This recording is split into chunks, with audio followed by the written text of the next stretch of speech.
Todos acharam? Mateus 24, 3. Todos acharam?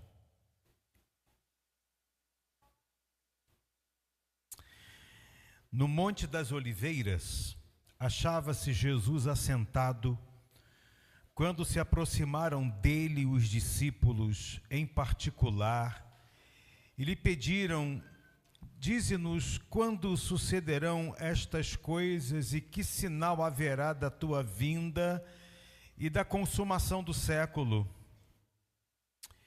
E ele lhes respondeu: vede que ninguém vos engane, porque muitos virão em meu nome dizendo eu sou o Cristo, e enganarão a muitos.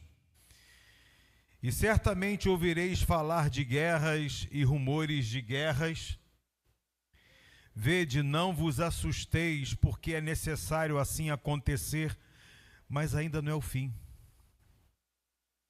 Porquanto se levantará nação contra nação, reino contra reino, haverá fomes e terremotos em vários lugares, porém tudo isto é o princípio das dores. Então sereis atribulados e vos matarão, sereis odiados de todas as nações por causa do meu nome. Nesse tempo, muitos hão de se escandalizar, trair e odiar uns aos outros. Levantar-se-ão muitos falsos profetas e enganarão a muitos. E por se multiplicar a iniquidade, o amor se esfriará de quase todos. Aquele, porém, que perseverar até o fim, esse será salvo. E será pregado este evangelho do reino por todo o mundo, para testemunho a todas as nações.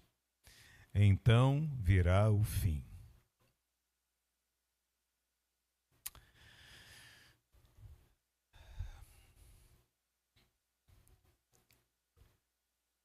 Quer saber quando as coisas sucederão?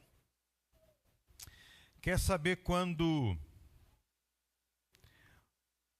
o fim, as coisas que precederão o fim de tudo? Eis o texto. Eis a conversa de Jesus com os discípulos. Os discípulos curiosos, querendo saber quando sucederão estas coisas e que sinal haverá da tua vinda e da consumação do século.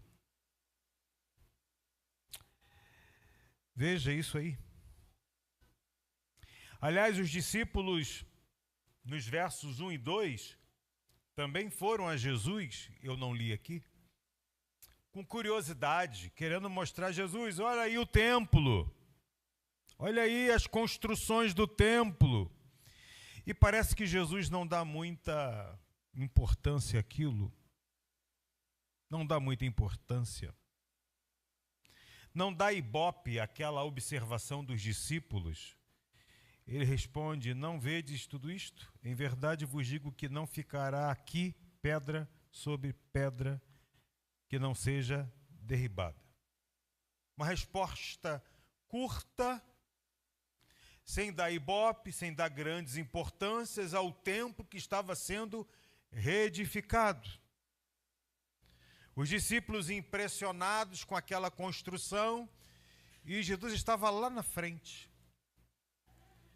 Jesus é um Deus que não se deixa impressionar, porque Ele sabe de tudo.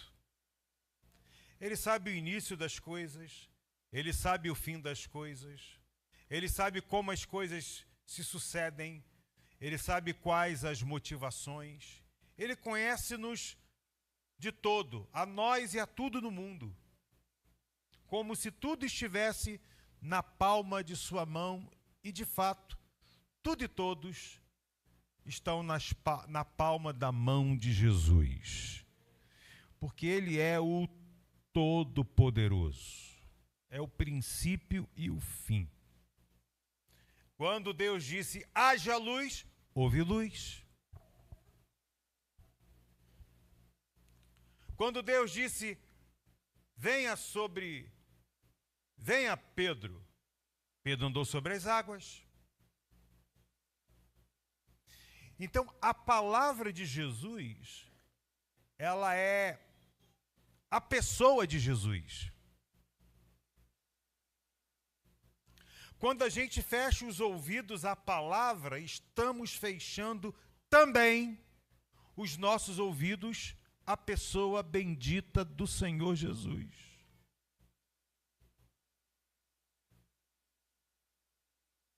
Quando a gente lê textos como esse, há no ar uma sensação de que isso aqui não impressiona a todos.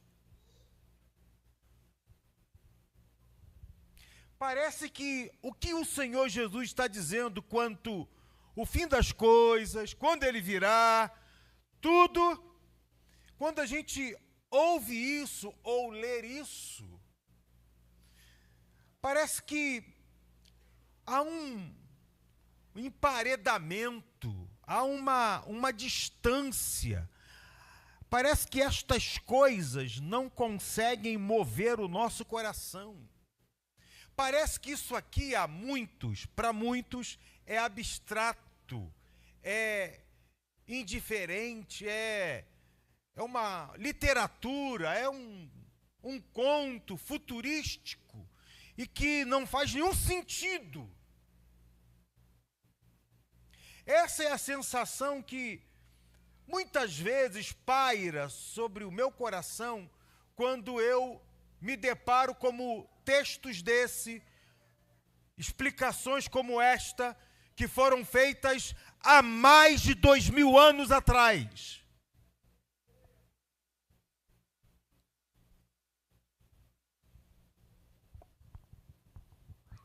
Aqui ele fala de guerras.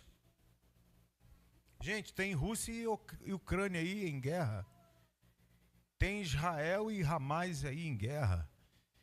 Tem a Venezuela querendo guerrear contra a Guiana por um pedaço de terra.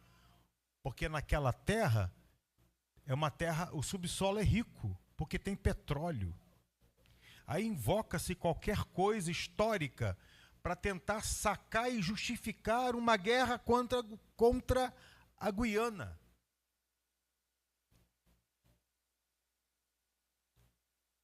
No mundo, nós deparamos aqui e ali com guerras. E o Senhor já está dizendo, certamente ouvireis falar de guerras e rumores de guerras. Ele está dizendo alguma coisa que está acontecendo agora, debaixo dos nossos olhos, ao alcance dos nossos ouvidos.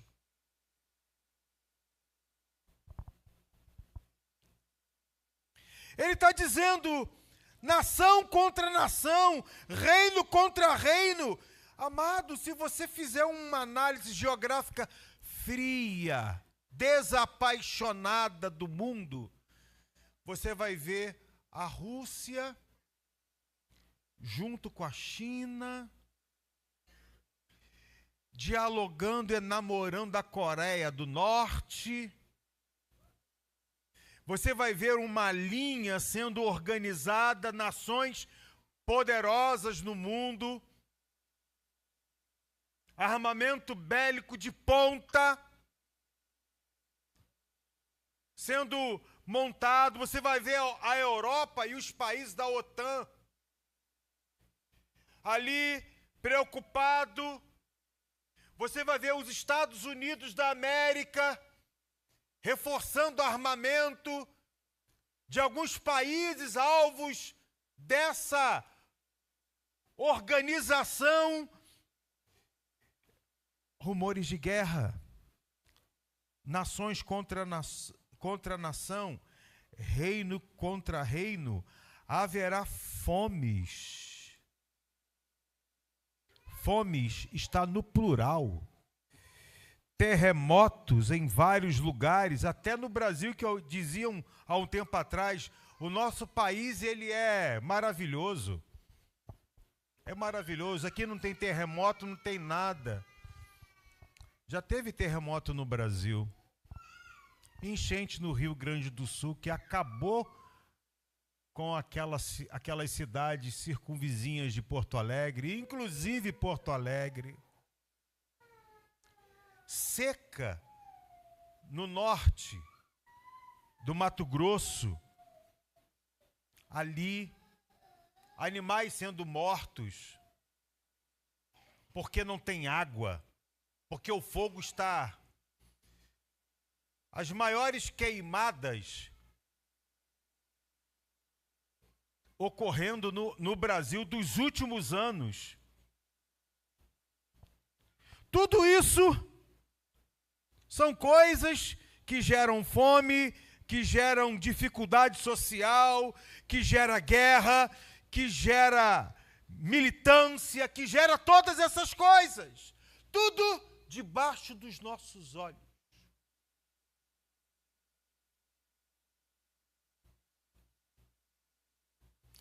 E quando a gente lida com essas informações, com esses dados, comparados à palavra de Deus, parece que isso não nos impressiona a todos. Não nos impressiona a todos.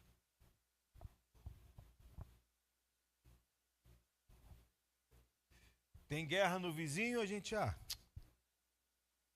tem doença ali, tem peste ali, a gente vai se virando, a gente vai se vivendo, a gente vai se colocando como pode.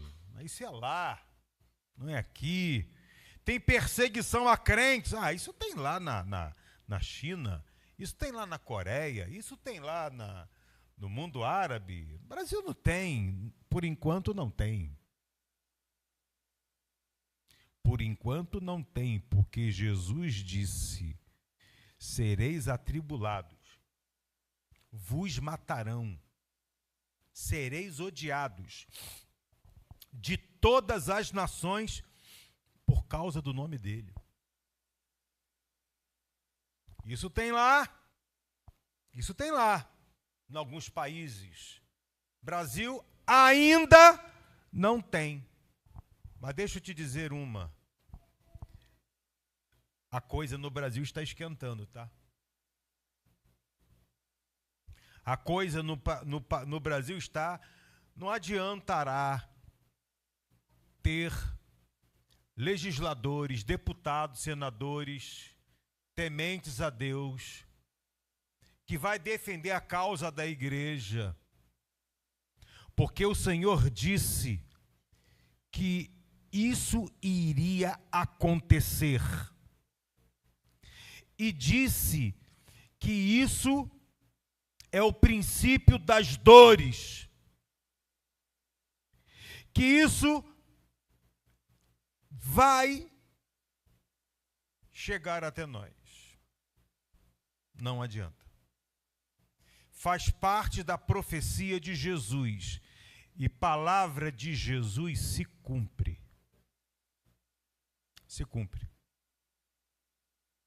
Mas nós lidamos com as pessoas que não se impressionam com esta realidade. Não estou aqui dando uma mera informação. Eu estou falando de uma realidade. De coisas que não impressionam.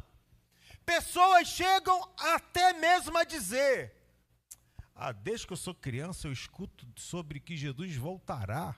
E até agora não voltou. Tenho 58 anos e até agora não voltou. Tenho 90 anos e até agora não voltou. Conta outra, porque essa aí não se cumpre. Não se cumpriu. E pelo jeito não vai se cumprir. Breve voltará. Que breve voltará o quê? E isso vai gerando uma casca, vai gerando uma barreira, vai gerando uma indiferença. E aí a gente não começa a se distanciar da palavra, do que Jesus disse, e colocamos entre nós e a palavra uma parede de incredulidade.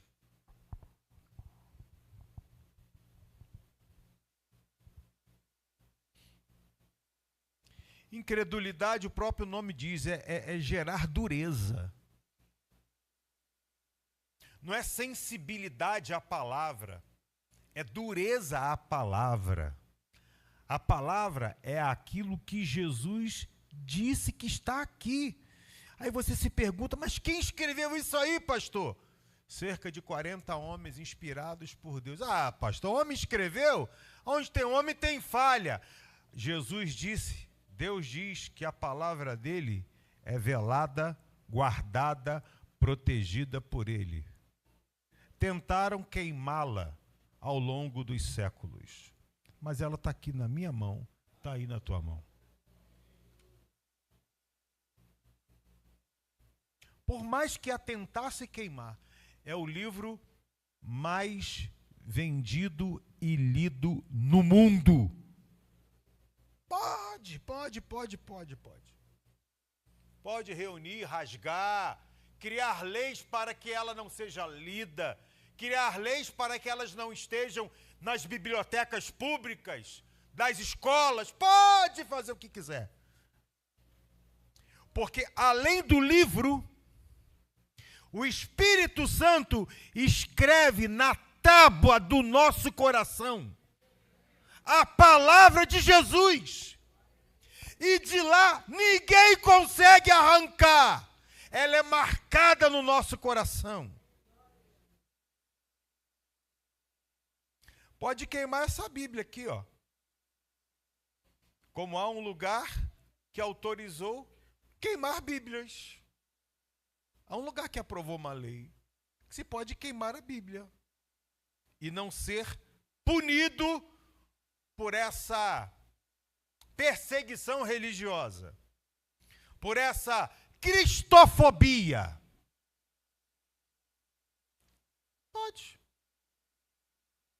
Pode inventar uma Bíblia suprimindo textos da Bíblia. Aí, se eu não concordo, eu escrevo outra coisa. Aquilo eu não concordo, eu vou adaptar a Bíblia a mim. Aí a Bíblia deixou de ser palavra de Deus para quem faz isso. Quem remover um tio, um J, vai ter maldição sobre si.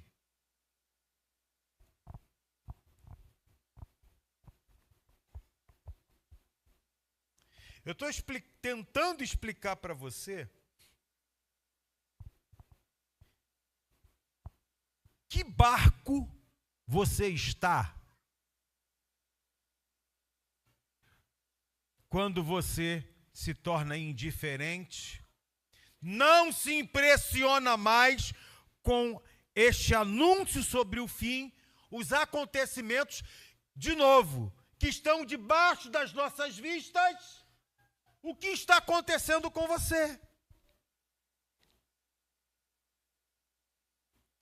Veja, o texto diz que muitos, mas ele diz que alguns ouvirão essas informações quanto guerras, rumores de guerra, reino contra reino, nação contra nação, sereis atribulados, odiados por causa do nome, falsos profetas, enganadores. Ele vai dizer isso, mas tem um grupo de pessoas, que não é a maioria, que ao ouvir isso, elas ficarão assustadas. Elas, mais do que se permitirão serem impactadas, elas ficarão assustadas. Veja no versículo 6, e certamente ouvireis falar de guerras e rumores de guerras. Vede, não vos assusteis, porque é necessário assim acontecer, mas ainda não é o fim. Tem um grupo pequeno que, quando essas notícias são conferidas com a palavra de Deus, e a palavra de Deus cumprindo-se, tem gente que vai se assustar, tem gente que vai se impressionar. Não são muitos. A esses, Jesus disse: não vos assusteis. Mas em contrapartida, há uma grande maioria que não se impressiona.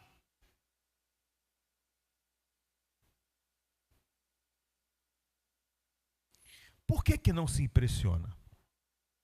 Diante dos sinais da volta de Jesus e a consumação dos séculos. A primeira coisa que Jesus cita aqui é: vede que ninguém vos engane. Quem reage não se impressionando, não dando a devida atenção, pelo contrário, colocando uma parede de incredulidade, tentando justificar porque isso aí sempre teve no mundo. Vê a guerra de 1948, vê lá a Segunda Guerra, a Primeira Guerra, isso sempre teve e o fim não chegou. Tenta se esconder pela razão ao invés de crer na palavra de Deus. É por causa do engano. Vede que ninguém vos engane. Qual é a pauta do engano? Eu queria pedir que você fosse comigo em Gênesis. A primeira vez que aparece engano na Bíblia é em Gênesis capítulo 3. Você está comigo aí, irmão? Tá? Então tá bom. Deixa eu sozinho aqui não. Gênesis 3. A primeira vez que aparece na Bíblia engano foi com Eva, Adão e a serpente. Veja no versículo 1. Mas a serpente, mais sagaz que todos os animais selváticos que o Senhor tinha feito, disse à mulher: é assim que Deus disse: não comereis de toda a árvore do jardim? No versículo 5, porque Deus sabe que no dia em que dele comerdes se vos abrirão os olhos, e como Deus sereis conhecedores do bem e do mal. Olha aí a serpente. Olha aí a serpente. E ela, quando o Senhor vai falar com Eva, fala com Adão: Adão, o que aconteceu, Adão? Adão, sem vergonha, cara de pau, claro. Quando a gente chegar no céu, a gente vai conversar sério com Adão. Adão aponta para a mulher: a culpa é do outro. Conhece alguém que vive transferindo a sua culpa, o seu erro? Aqui, ó, desde Adão. Foi a mulher que tu me deste. Aí Deus vai a Eva: Eva, o que aconteceu? Olha no versículo 13. Disse o Senhor à mulher: que é isto que fizeste? Respondeu a mulher. O que ela respondeu? A serpente o quê? Enganou, eu comi. É a primeira vez na Bíblia que aparece engano. O verbo enganar. A primeira vez na Bíblia. Veja que coisa curiosa. Nos versículos que eu li da fala da serpente, ela fala 3 vezes o nome de Deus.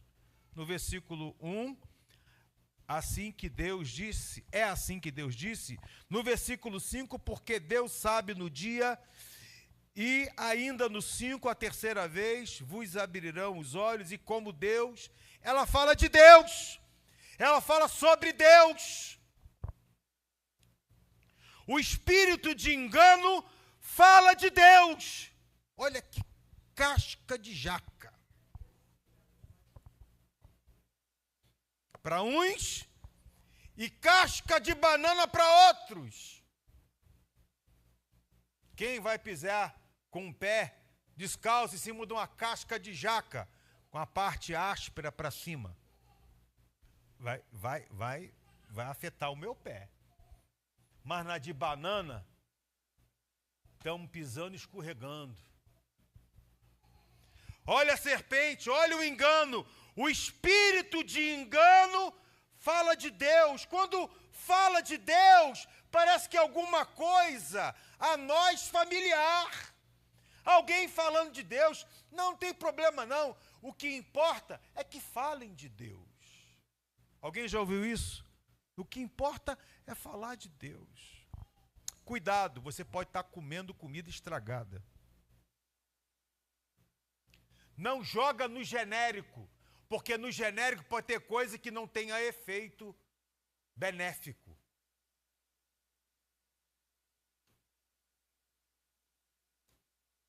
A serpente,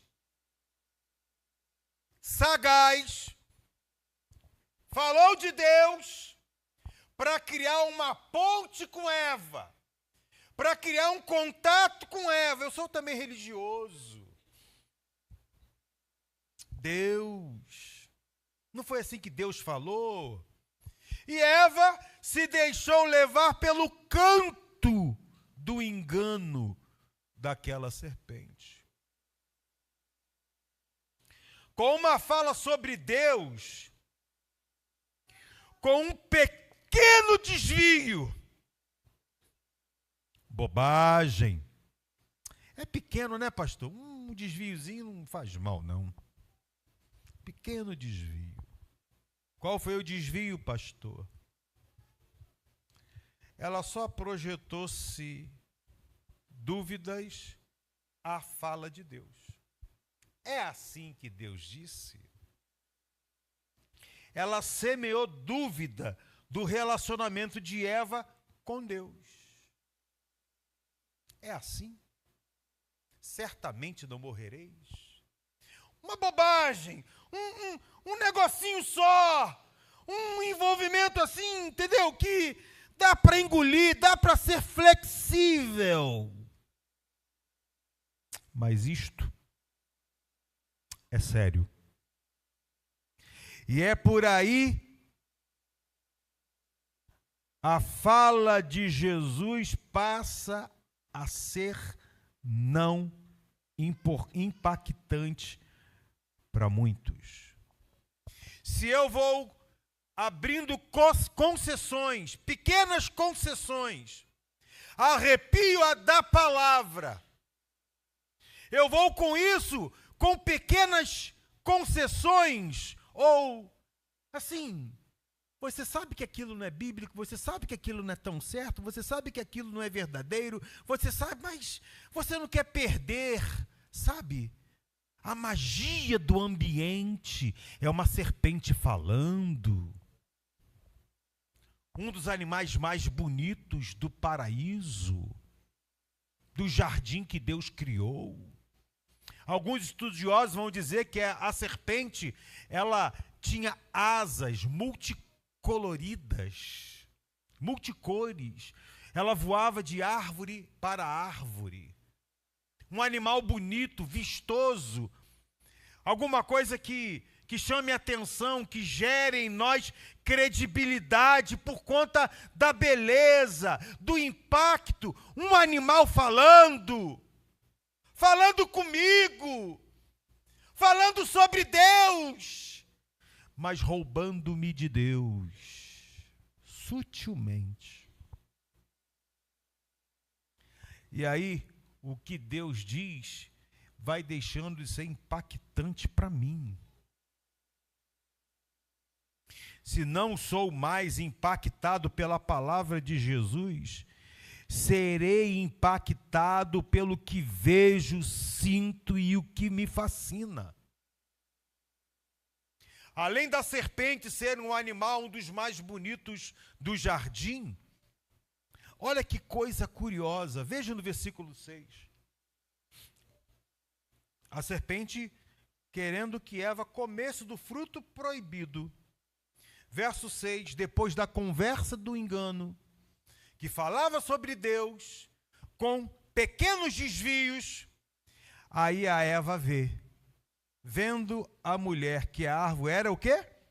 Boa para se comer, agradável aos olhos e árvore desejável para dar entendimento, tomou-lhe do fruto e comeu, deu também ao marido e ele comeu.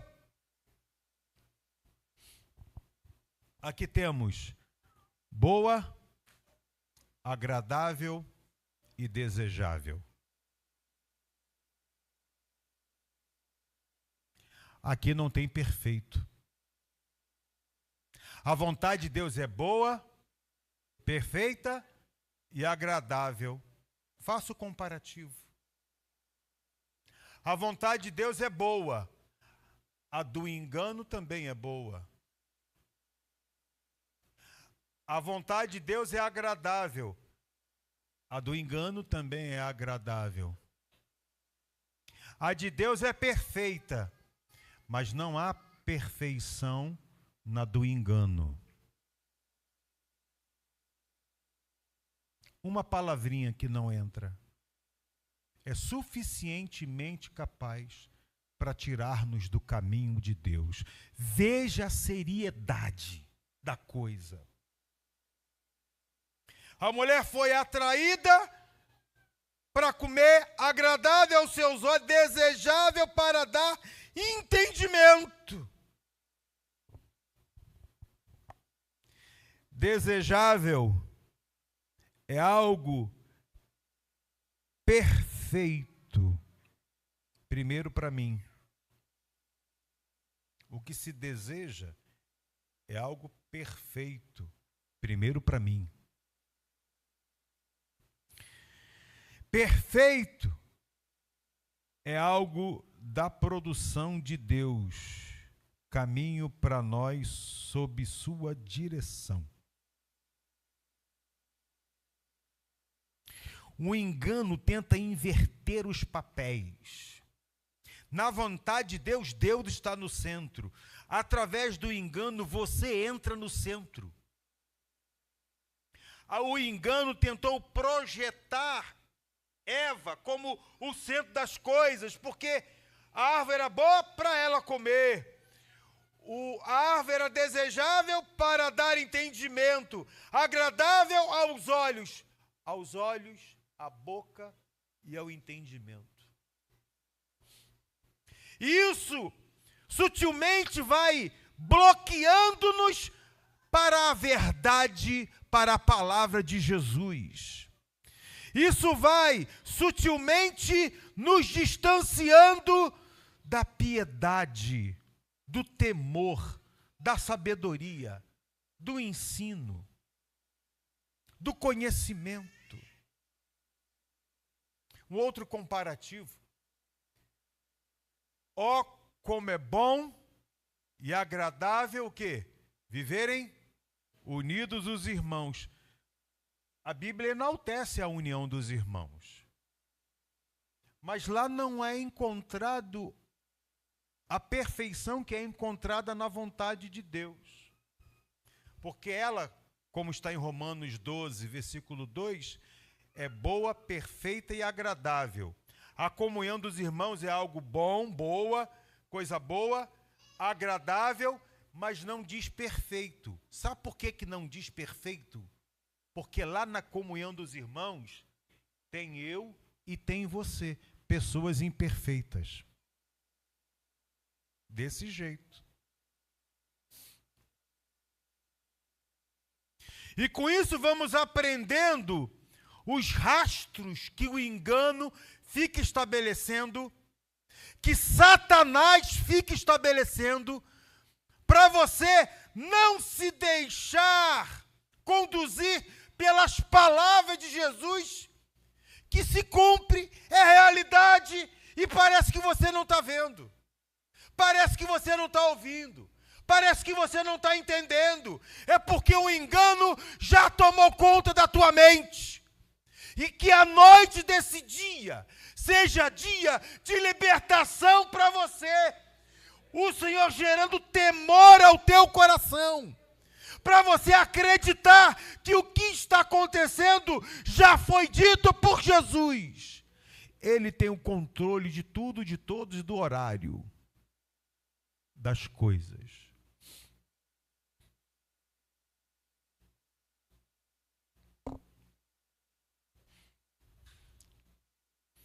A segunda coisa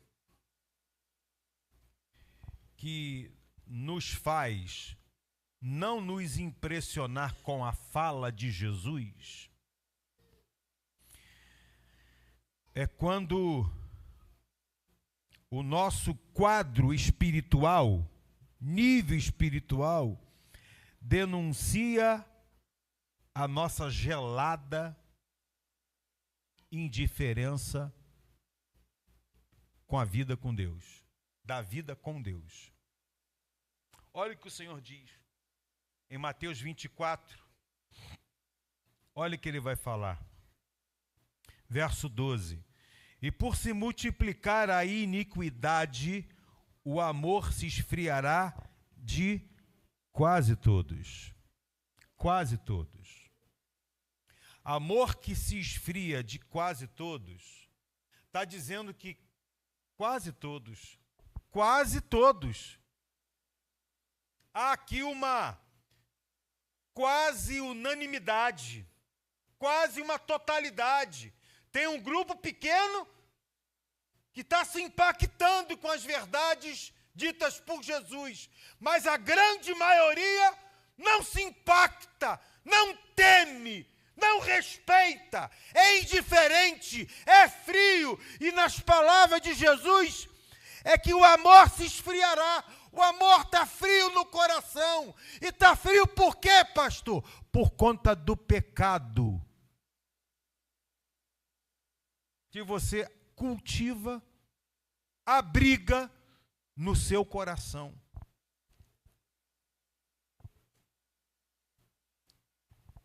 Esse pecado que você não quer largar, essa coisa que você quer esconder e fazer de conta que não tem, mas tem. Faz com que você fique frio até para ouvir sobre Jesus. Eu fico impressionado com Jesus porque você está aqui. Eu estou falando na certeza de que Deus te trouxe aqui hoje. A você que não se impressiona com Jesus, é um indiferente. E ouvindo isso aqui. Eu chamo isso de misericórdia de Jesus com a tua vida. Eu chamo isso de oportunidade, chance que Deus está te dando para você abrir esse coração envelhecido, caduco, doente e cheio de pecado, para Ele lavar, limpar, purificar e transformar a tua vida.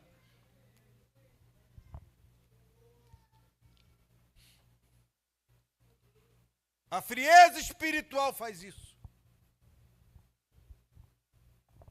A frieza espiritual faz com que, na hora do culto, você fique no WhatsApp, mandando mensagem, recebendo mensagem. Conversando com coisa alheia a este ambiente. A tua frieza espiritual te faz indiferente ao Deus que está sendo adorado, falado aqui nessa noite.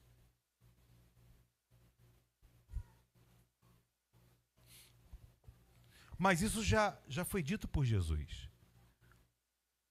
Por se multiplicar a iniquidade, o amor de quase todos esfriará. Gente fria no relacionamento com a pessoa de Jesus.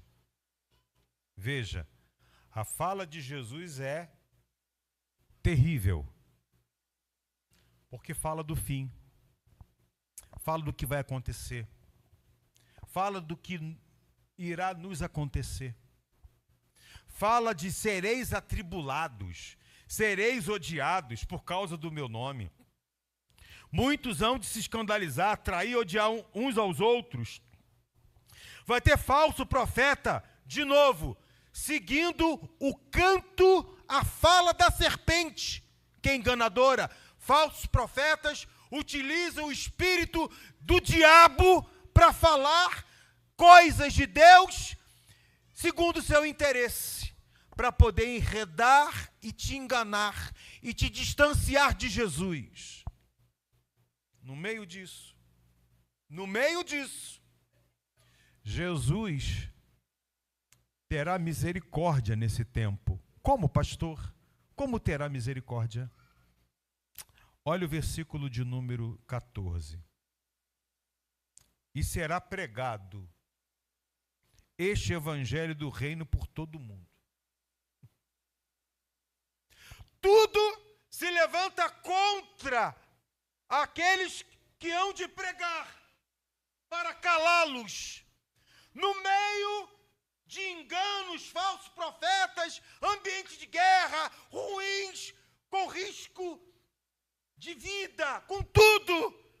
E ele diz, mesmo assim, e será pregado o evangelho do reino. Parece que de uma forma magistral, milagrosa, poderosa, hão de se levantar profetas dos últimos dias para pregar o evangelho do reino.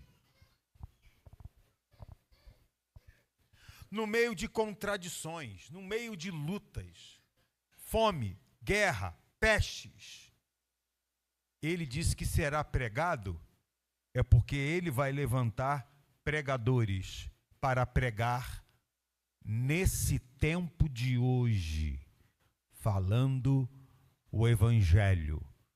Não é essa água de açúcar que se vê por aí, não é esse mais ou menos evangelho que tem por aí. Não é nada relacionado com engano, é relacionado com a verdade, é relacionado com o texto bíblico, é relacionado com a palavra exposta e explicada, através de um coração que acredita que quando a palavra é exposta, o Espírito que inspirou os escritores estará operando no coração, na mente dos ouvintes.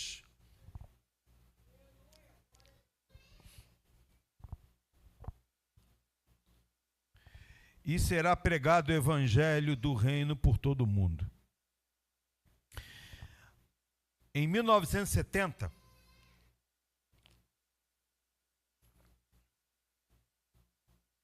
,60% das etnias que há no mundo tinha alguma porção da Bíblia, ou a Bíblia inteira, ou parte da Bíblia, ou o Novo Testamento, traduzido na sua língua. Alguém crente já esteve lá, pregou, evangelizou. Em 1970, 60% das nações ou etnias no mundo já tinha um alcance do evangelho lá. Em 1970. Em 2023 ou 24, essa porcentagem aumentou para 83%. Só nos faltam 17% de nações e etnias para que seja pregado o evangelho. Agora, acompanhe comigo o final da leitura do versículo 14. E será pregado este evangelho do reino por todo o mundo, para testemunho a todas as nações. Então, que diz aí? Virá o fim.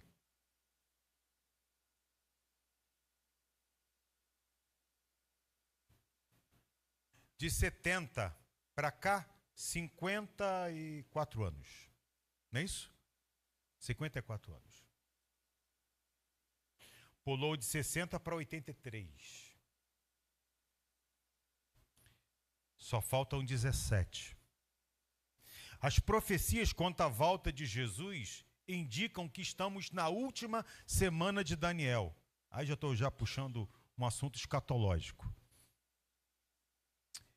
E essas verdades ditas, com base na palavra e na realidade, que está diante de nossos olhos, não impressionam a maioria das pessoas. Como não impressionou os contemporâneos de Noé. Mas quem sabe?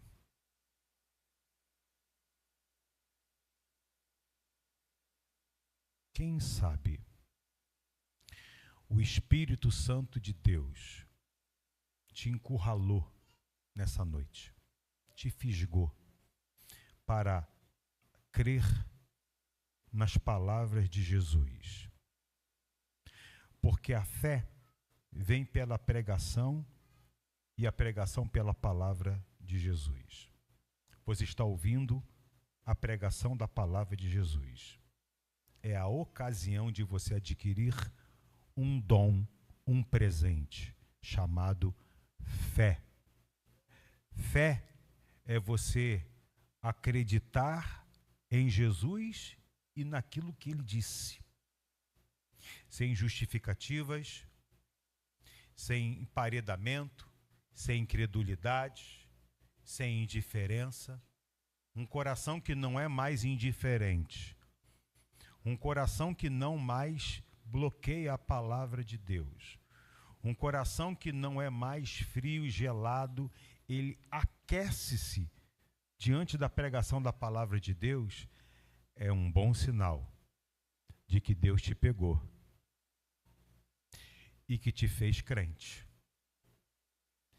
e que te deu a fé para você acreditar naquilo que Jesus disse. E gera junto uma fome de saber mais.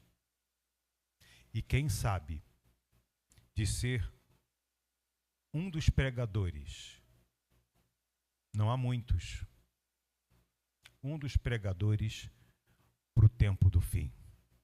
Quem sabe? Quem sabe? Quem sabe que nisso você descubra a razão da sua existência.